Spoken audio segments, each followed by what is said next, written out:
Welcome back to DS Trucks. In today's video, we are going to be talking about driving a dually in the snow. Are they better? Are they worse? Can it be done? What is it like?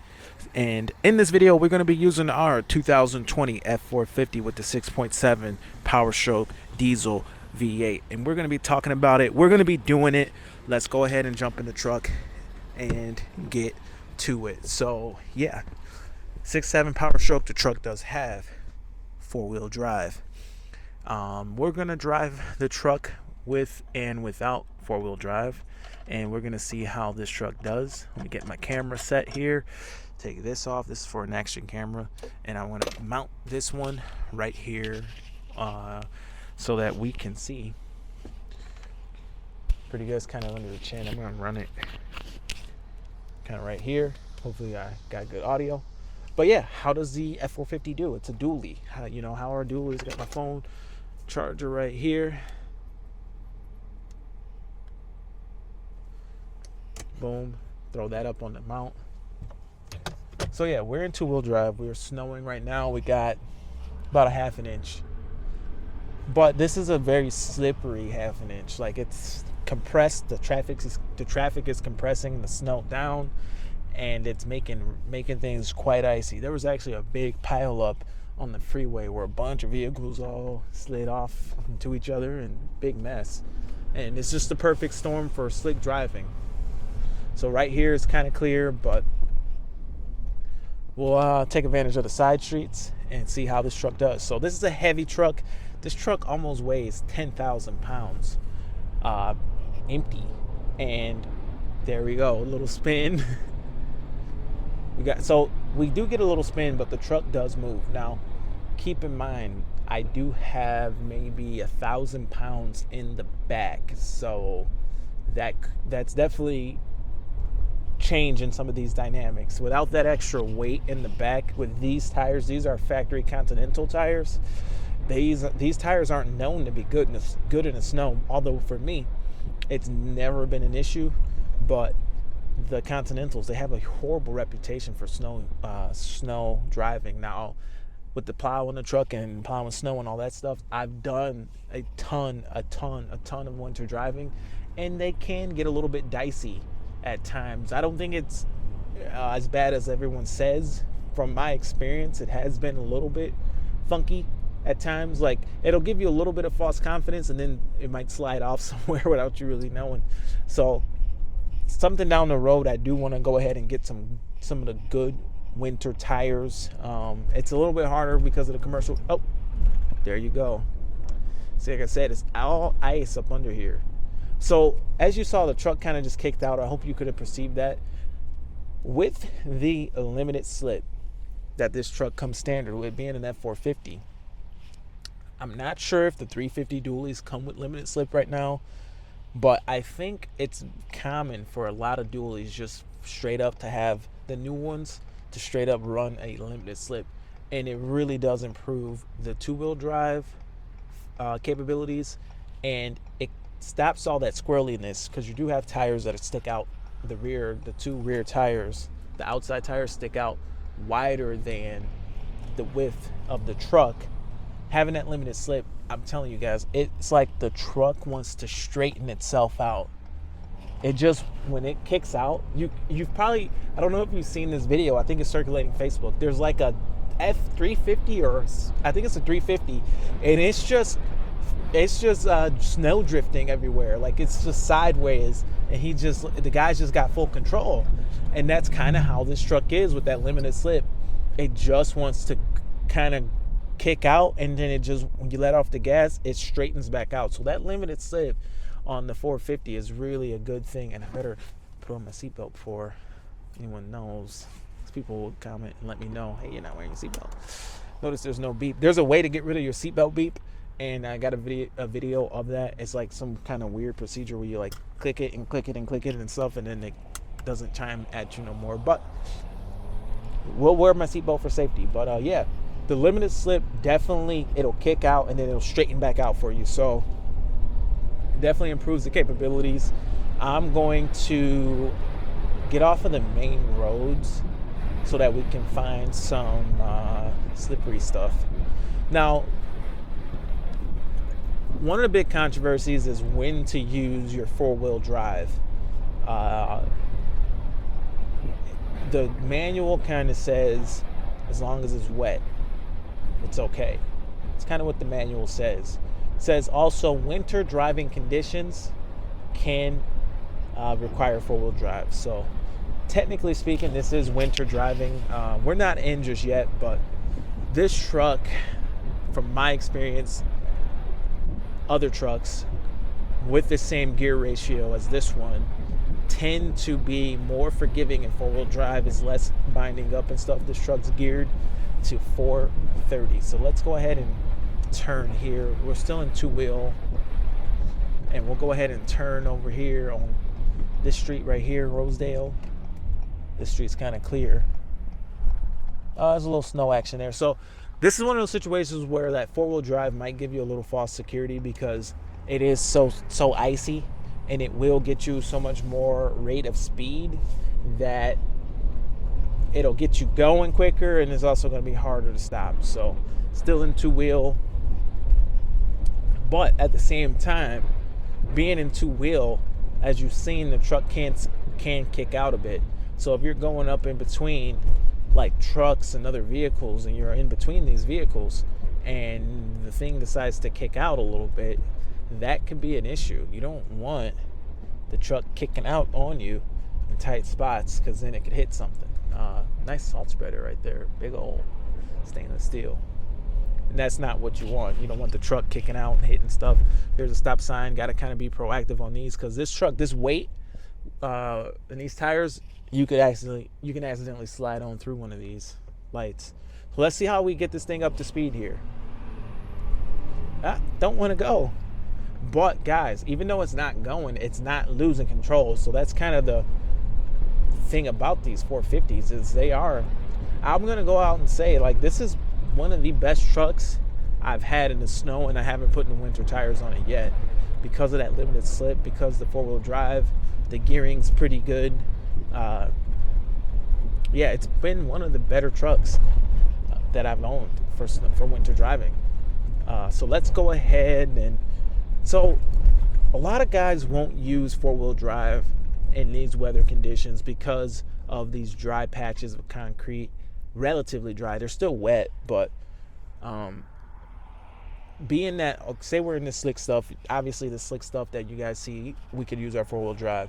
But then you come across this, and that's going to relatively be dry and potentially cause some binding up. And maybe I'm shooting across, maybe I'll turn right. It really doesn't matter to me. Going across is going to take me a little bit longer to do, but that little bit of dry pavement, in my opinion, it's better for me to just power through that, because it's harder for me to even go. Looking to my left here, I got traffic coming, but I can't get pulled out that fast because I don't have the traction. So it's like kind of harder. It's not as safe for me to be in two-wheel drive now, because it's hard for me to pull out. I gotta wait extra, then another car pops out there, and I can't pull out because I'm gonna spin my wheels. And as we saw, every time I hit my gas or my diesel, whatever, every time I hit the throttle, I can't pull out, can't pull out, can't pull out, can't pull out. Then we hit pavement and I can go. So it's better, in my opinion, for me just to be in four-wheel drive, because I can go. Like, I can't, in that situation, you saw that I can't move. And that little maneuver that I just did in two-wheel, if that were in four-wheel, it will be okay. It's not going to be the end of the world. So let's go ahead and shift. I'm on a coast. Everything's spinning at the same rate. I'm going ahead and shifting. Boom, we're in. We are in. And right away, the truck moves a lot better. Now, that's where it's tricky. So there's got a stop sign coming up. If I get overconfident and I go flying through up to the stop sign and can't stop quick enough, that's where I got to be careful, because that four-wheel drive will get you that confidence, and the truck's heavy, so it wants to slide. Watching for cars. Got to really pull up to make sure no one's coming this way. But yeah, look how much better this thing moves. So in my opinion, you're a little bit safer being in four-wheel drive in these conditions, because you can move the truck and get it. Maybe you want to get across traffic or something, and you don't have to wait until you have a calendar's length of space. So yeah, that's 4-wheel high. Definitely a lot more confidence. There's a car coming. He's the king of the road. Who's this? Henry Ford Optimize. Don't forget your contact. Stop. Little eyeglass action. Making sure I leave space here to stop, or else I won't be stopping. A little snow account over there I could look at. But yeah, we can move. The truck moves. Moves out pretty good. And you just got to be careful and not get overconfident and go fast. Definitely not over the speed limit and stuff in the side streets, because let's just see how long it takes me to stop here. Look how dicey things get. And once things start doing that, it's not a good situation, because this thing's gonna hit something. You know, that's just a test. It's always good to kind of do a little test stop to see how this thing's actually, how long is it gonna take this thing to stop. I'd rather figure out when there's nothing in front of me than when there's a freaking stop sign and traffic zipping left and right. So yeah, extra time to stop. I should actually do would it be cool to do a video on how to drive in four-wheel drive? So right here, again, I can pull out quickly in four-wheel drive. It doesn't take me a long time. And that little bit of just kind of relatively dry pavement, it's okay. It's not that big a deal. There's still a little bit of snow on the tires anyway, but even so, that even if it were just wet, technically, guys, all the ground's going to be wet right now. It's not going to hurt it. It's not going to hurt nothing, especially if you're keeping your front shafts greased.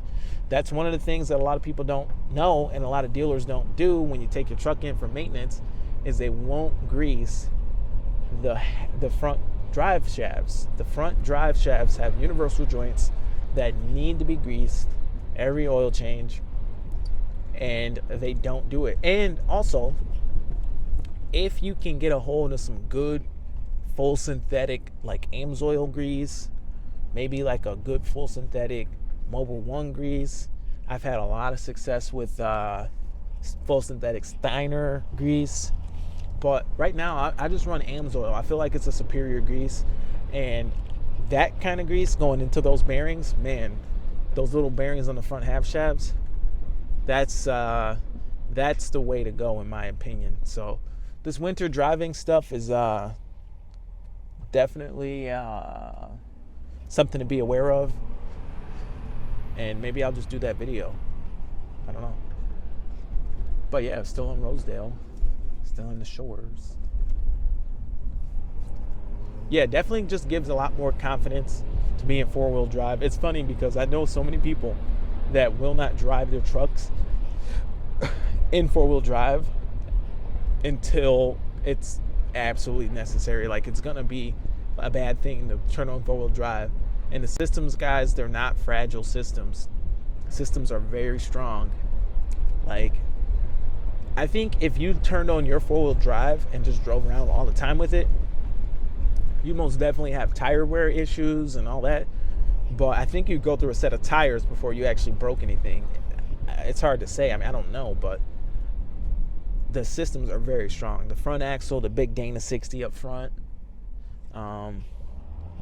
Transfer cases are very robust. All this stuff's, these aren't little Mickey Mouse components. They're strong components. A lot of vehicles don't even have a front end as strong as what this truck has on the front end. It doesn't get used most of the time. Another thing too, though, about the Super Duties is they're typically not running limited slips in the front. And if you are running a truck with a limited slip in the front, it's going to be a little bit different of a ball game, because with a limited slip up front, like this little turn that I just made, it was fine. It didn't really bind up on me. I'm open diff in the front, but with a limited slip, that might be a little bit annoying, and it might drag a little and moan and groan a little, and it might, it's going to wear down that oil quicker. It's going to potentially have a little bit of metal in the oil. But this truck being open diff in the front, it's not as good as, it's not as high performance for like straight up off-road capability, but it lets the truck maneuver. Like right here, we're a little bit wet, we're turning, we got to make a turn. Scooted a little, but that didn't hurt nothing, guys. It's okay. It's not like you have to turn off for that. Now, here's the thing. If you do want to turn off your four-wheel drive, so you say you turn it off and switch it into two-wheel, and you make a turn, check this out. The front end the front end will sometimes, this time it didn't, but sometimes it won't disengage quickly enough, and it'll kind of hop around a little bit still. If you are having that happen and it's not shifting, I had people say like, hey, my truck doesn't shift out of 4-wheel drive quick enough. A lot of times if you go into like a parking lot and it's dry, relatively dry, you want to turn off your 4-wheel drive and it feels like it didn't turn off quick enough, some people say it takes like 30 seconds to turn off. Well, if you go ahead and shift it back into 2-wheel, and then once you stop, well, I don't want to do it now because this cop's right here. He'll think I'm up to something.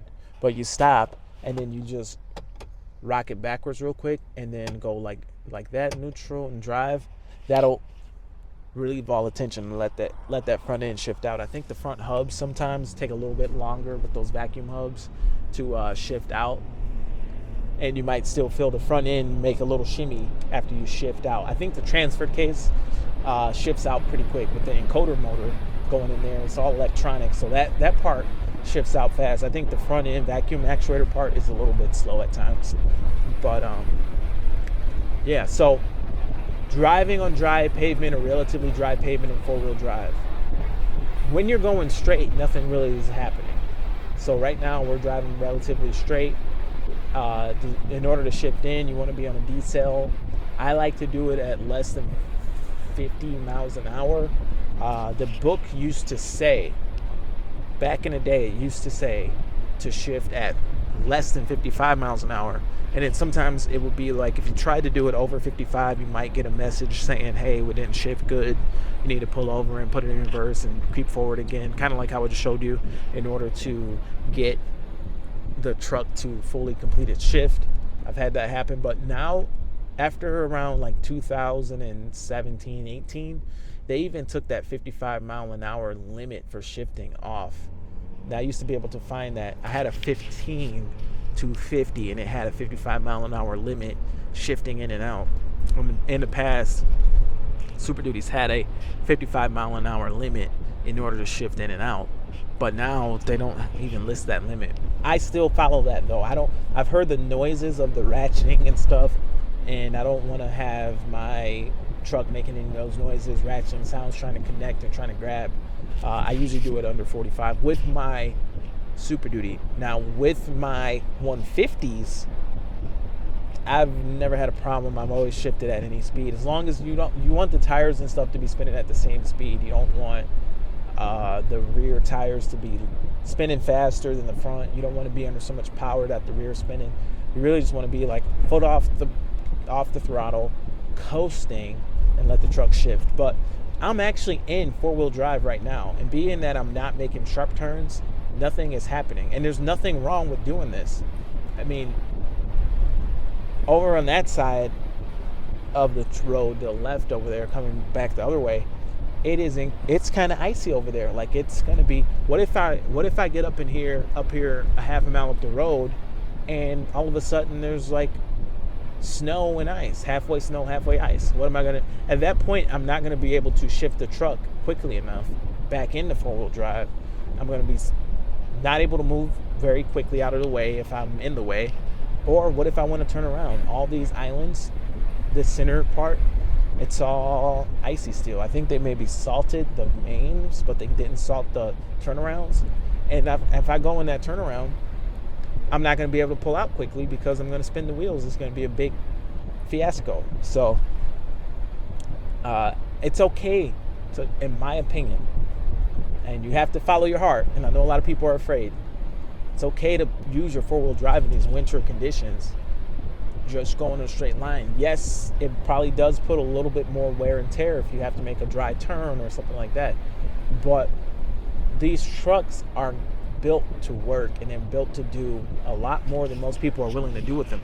For a guy like me who plows snow as hardcore as I do, guys, these trucks can work. These trucks can most certainly work.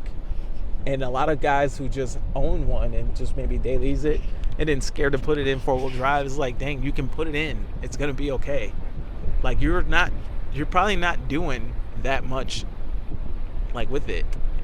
I mean, I can run this truck every day, all day, in four-wheel drive in snow and plow and run through oil changes every month, and this four-wheel drive system will be like brand new if I'm taking care of it, if I'm putting a little grease in those front half shafts and all that. So the whole thing of not using the four-wheel drive over certain speeds and all that on the highway, 55 miles an hour, conditions look kind of like this, I'm already in four-wheel drive. I mean, it's a lot of force to keep 10,000 pounds propelled at 55 miles an hour. You want dry pavement to do that. It's a lot of torque to keep this truck moving at that speed or to cover that kind of ground. And it seems like, oh, you don't need it because you have that traction.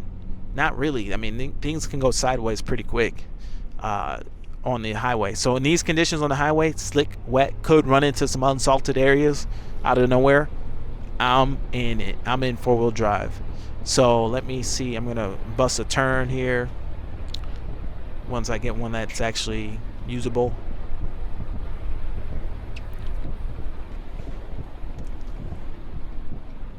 All right, see what happens. So I will admit too, like right here, I might want to come out because this turn's way too tight. So I'm gonna come out for this because making this turn in four-wheel kind of a nightmare. Now, it did come out, and I'm not sure if my front end came all the way out. This is why I went with the 450. If you see, I just made that turn with the wide track. We're in two-wheel. Oh, can't go too fast. I'm gonna shift back in, let everything spin and rotate at the same speed, and shift in progress is done. Boom. So 450, that's one of the reasons I got this truck. Sometimes we got to make a turn like that. A long wheelbase truck might not make that turn, but the 450 with the wide track will. But that being said, those sharper turns in four wheel, you gotta watch those too. Like those are really sharp. Now, normal Super Duty, a normal 250, 350, or a 350 dually that doesn't crank as hard, because you got to think those half shafts are the weakest when they're fully turned. I wouldn't want to turn, if I can avoid that little bit of wear, for a turn in full lock. I will. Will I make a normal 90-degree turn in four wheel? Yes. But if I can avoid that real tight lock, maybe I will. It still can do it, but it can be avoided too. It depends on. Now, if you're doing that and you're not shifting it good and letting everything re-engage quickly enough, then yeah. This kind of road, I wouldn't want to be driving on this. Like, if you look at what I'm driving on, I'm really on ice. On one side of me, I got freaking water. I got the death of water. There's the police. There's the cops. So gotta watch my speed. So on the one hand of me, I got freaking water. Slide into that. This truck will have no issue bouncing over that curb, falling right into that water. I'm in four wheel, guys. You know, I'm in four wheel. But anyway, guys, how does a dually do in snow? It does great. It's the best truck I've ever had in the snow. The limited slip, in my opinion, really sets this truck to the next level, guys. And that was one of my fears when I bought this truck. It's like, dang, is it even gonna be good in the snow? It's great in the snow, guys. It is absolutely great in the snow. And I believe that's the title of today's video. But anyway, guys, this is DS Trucks. My name is Sean. See you guys in the next video. Over and out.